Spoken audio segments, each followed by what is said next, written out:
স্বাগত সবাইকে। আপনারা দেখছেন বাংলা ভয়েস। একদিকে রোজা, আরেকদিকে হলো পূজা। এই রোজা এবং পূজা মিলে বাংলাদেশ, রোজা এবং পূজা মিলে ভাটি বাংলা। একসাথে মিলে আমরা একসাথে বড় হব, একসাথেই বেঁচে থাকবো, একসাথেই সংগ্রাম করব, একসাথেই হারিয়ে যাব, একসাথেই উচ্চকিত হব। বাংলাদেশ জামায়াতে ইসলামীর ফের সমালোচনা করেছেন হেফাজতে ইসলামের আমির শাহ মুহিবুল্লাহ বাবুনগরী। শুক্রবার ৩ অক্টোবর সন্ধ্যায় চট্টগ্রামের হাটহাজারী পার্বতী মডেল সরকারি উচ্চ বিদ্যালয় মাঠে আয়োজিত শানে রিসালাত সম্মেলনে দেওয়া বক্তব্যে তিনি দল হিসাবে জামায়াতে ইসলামী ও দলটির নেতাদের কঠোর সমালোচনা করেন।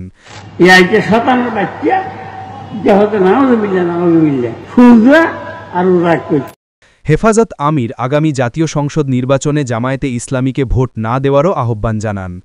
হেফাজতে ইসলাম হাটহাজারী উপজেলা শাখা এই শানে রিসালাত সম্মেলনের আয়োজন করে।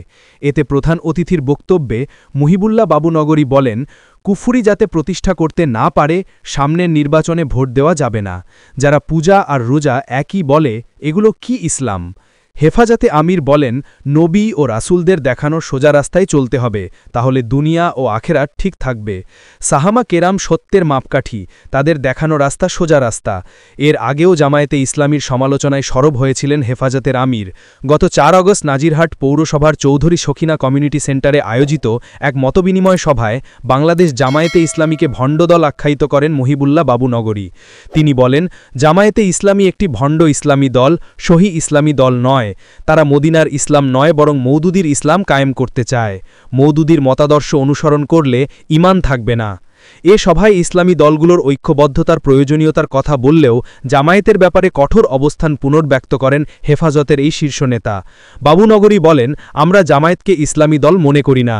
তারা কখনো মদিনার ইসলাম চায়নি, তারা চায় মওদুদিবাদ প্রতিষ্ঠা, তাই তাদের সঙ্গে ঐক্য সম্ভব নয়। চট্টগ্রামের বৃহত্তর ফটিকছড়ির ওলামা মাশায়েখদের ব্যানারে আয়োজিত আগামীর ফটিকছড়ি বিনির্মাণে ওলামায়ে কেরামের করণীয় শীর্ষক ওই আলোচনা সভায় হেফাজতের কেন্দ্রীয় নায়েবে আমির মাওলানা শাহ সালাউদ্দিন নানুপুরি সভাপতিত্ব করেন। Desk report, Bangla voice. সকল খবর পেতে চ্যানেলটি সাবস্ক্রাইব ও লাইক কমেন্টস করে পাশে থাকুন।